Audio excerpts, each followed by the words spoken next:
Hello students, now today's our new topic is special purpose PN junction diode. Okay, special purpose PN junction diode means what? That is basically junction diodes but are developing for different applications, in which the first one is what? Zener diode. पहला क्या है? Zener diode. इसका नाम Zener diode क्यों पड़ा? Because of इसके जो inventor थे C Zener थे, तो उनके नाम पर बना Zener diode. ये एक स्पेशल पर्पस डायोड है. स्पेशल पर्पस इसलिए कहा जा सकता है क्योंकि अभी जो हमने फॉरवर्ड और रिवर्स बायस की बात की तो आपने देखा कि फॉरवर्ड बायस में जो पी टाइप है, पी टाइप किस इंड से जुड़ा था? पॉजिटिव इंड से. और एन टाइप किस इंड से जुड़ा था? नेगेटिव इंड से. लेकिन जब रिवर्स बायस पर जाते हैं तो वहाँ पर क्या होता है? पी इंड जो होता है आपका, पी टाइप नेगेटिव इंड से जुड़ जाता है और एन टाइप किससे जुड़ जाता है? पॉजिटिव इंड से. चलो ज़रा देख लेते हैं डायग्राम में भी, थोड़ा आपको याद आ जाएगा. ये देख सकते हैं ना रिवर्स बायस की कंडीशन. यहाँ पर पी टाइप जो है किससे जुड़ा हुआ है? नेगेटिव इंड से. और एन टाइप जुड़ा हुआ है पॉजिटिव इंड से. तो यहाँ होगा क्या कि unlike charges attract each other. ये सारे के सारे जो चार्ज हैं ये यहाँ पर भाग जाएंगे, ये यहाँ से यहाँ चला जाएगा. तो इनके बीच का जो डिप्लेशन रीजन है ये क्या होगा? थिक होना चालू करेगा. मतलब यहाँ पर जो है सेंटर पर करंट का न्यूट्रलाइजेशन है. करंट फ्लो नहीं हो रही है, बल्कि करंट क्या हो रहा है? करंट फ्लो एग्जिस्ट नहीं हो रही है. और यहाँ पर हम देख सकते हैं कि हमारा जो बीच का डिप्लेशन रीजन है थिक होता जाएगा और ये माइक्रो एम्पियर में भी करंट की वैल्यू देने के लायक नहीं रहता. और वहाँ पर हमने ब्रेकडाउन वोल्टेज की भी बात की थी. तो ये जो हमारा जेनर डायोड है खासकर इसी कंसेप्ट पर आधारित है. तो और टॉपिक पर आ जाते हैं. तो ये रहा हमारा जेनर डायोड. ये उसका सिंबल आप देख सकते हो, एरो, ये पी टाइप. और यहाँ पर हम देख सकते हैं ये थोड़ा सा जो स्लैंट किया हुआ है ये इसका फंक्शन. अगर आप ये स्लैंटिंग नहीं दिखाते हो तो ये आपका वापस कैसा हो जाएगा? पीएन जंक्शन डायोड हो जाएगा, पॉजिटिव नेगेटिव टाइप. ठीक है. अब ये डिज़ाइन क्यों किया गया है? It is design to operate in reverse bias and break down region. Reverse bias की बात तो मैंने कर दी, अब बात करता हूँ ब्रेक डाउन रीजन. मैंने आपको पहले भी लेक्चर में बताया था कि ब्रेक डाउन रीजन क्या होता है कि जब रिवर्स बायस में करंट फ्लो नहीं होती तो हम क्या करते हैं? वोल्टेज को बढ़ाते रहते हैं.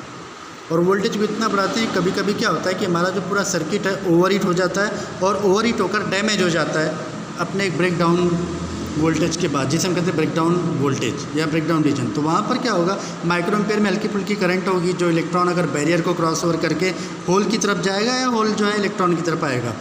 तो वोल्टेज बढ़ाने पर क्या हुआ कि वहाँ पर आपका पूरा सर्किट ओवरहीट हो जाता है, डैमेज होने के चांस होते हैं. पर ये जेनर डायोड क्या करता है? एट अ पर्टिकुलर वोल्टेज, आपने वोल्टेज को बढ़ाया, एक ऐसी वैल्यू आ जाती है कि वहाँ पर after a particular breakdown voltage, ये याद रखिए, after a particular breakdown voltage और क्या करता है?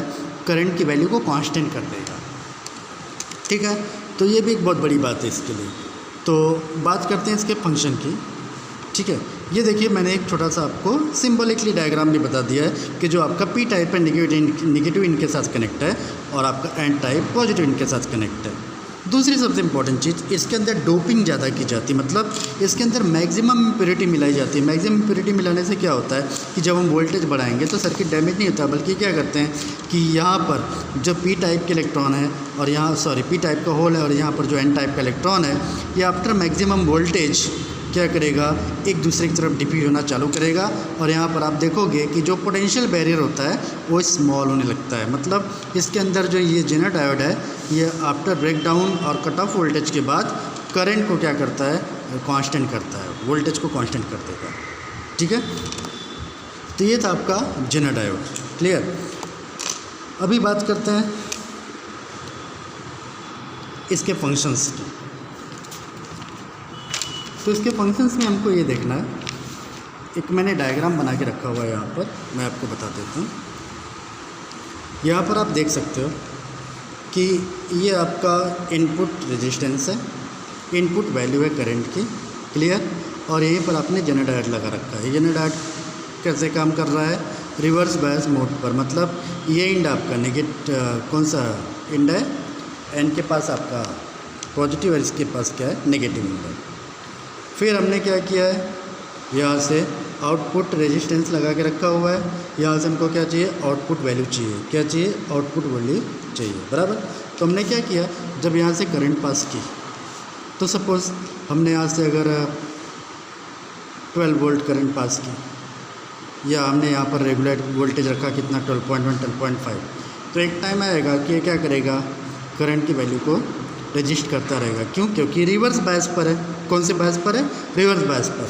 फिर आफ्टर ब्रेकडाउन वोल्टेज, जैसे इसका वोल्टेज जो है ब्रेकडाउन वोल्टेज के क्रॉस चला जाता है, अब ये क्या करेगा, अंदर जो इनपुट वैल्यू है रेजिस्टेंस वोल्टेज की उसको कांस्टेंट कर देगा। ये हम कैसे समझेंगे? On the basis of Ohm's law. Okay, Ohm's law के बेस पर हम कर सकते हैं V माइनस IRS। सपोज़ अब मैंने अगर यहाँ पर वोल्टेज रखा 12, तो इसने कितने वैल्यू ऑफ करंट को कर दिया, रजिस्ट कर दिया 2, तो हमारे पास 10 वोल्ट करंट आएगा। अब अगर मैंने वोल्टेज कितना रखा 11, ठीक है, तो ये -1 करेगा, हमारे पास कितना आएगा 10। मतलब एक ऐसा टाइम आएगा कि यहाँ पर जो है जेनर डायोड अपनी स्पेशलिटी, अपने फंक्शन को शो करेगा और वो वोल्टेज को क्या करेगा, कांस्टेंट कर देगा। पर ये करता कब है, वोल्टेज को मेंटेन कब करता है? After breakdown voltage. ब्रेकडाउन मतलब हमने डोपिंग इतनी ज़्यादा की है कि P टाइप और N टाइप सेमीकंडक्टर की जो डोपिंग इतनी ज़्यादा होती है कि जो मैक्सिमम इम्प्योरिटी होती है, बिकॉज ऑफ दैट ओके, सबसे पहले तो क्या होगा कि रिवर्स बायस मोड होगा, बट आफ्टर दैट ये क्या करेगा, ब्रेकडाउन वोल्टेज के बाद ये करंट को क्या करेगा, फ्लो करवाना चालू कर देता है। तो ये इसकी स्पेशलिटी है जेनर डायोड की। बराबर, आप यहाँ डायग्राम देख सकते हो, बुक का भी डायग्राम है यहाँ पर, ठीक है। और यहाँ लिखा है देखो कि the unregulated voltage DC voltage, okay, जो आपका फिल्टर आउट हो रहा है, is connected to zener diode through a series resistance RS। ये आपका सीरीज रेजिस्टेंस क्या है, RS है। Such that the zener diode is a reverse bias. Zener diode कैसा होता है, रिवर्स बायस, मैंने आपको पहले बताया।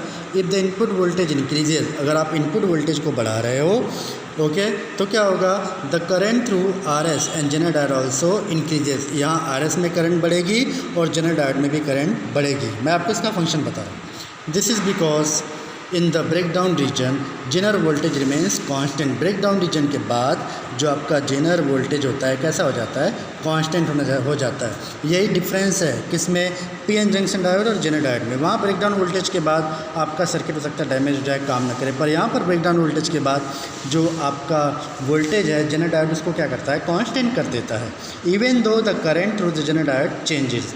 बराबर, एक बार जब इसने वोल्टेज कांस्टेंट कर दिया तो यहाँ करंट की वैल्यू जो भी चेंज होगी, अब यहाँ पर आपको जो आउटपुट वोल्टेज मिलेगा कैसा मिलेगा, constant. Similarly if the input voltage decreases the current through RS and zener diode also decreases, है ना, इंक्रीज या डिक्रीज पर यहाँ पर भी क्रिएट होगा। The voltage drop across RS decrease without any change in the voltage across the zener diode. Thus any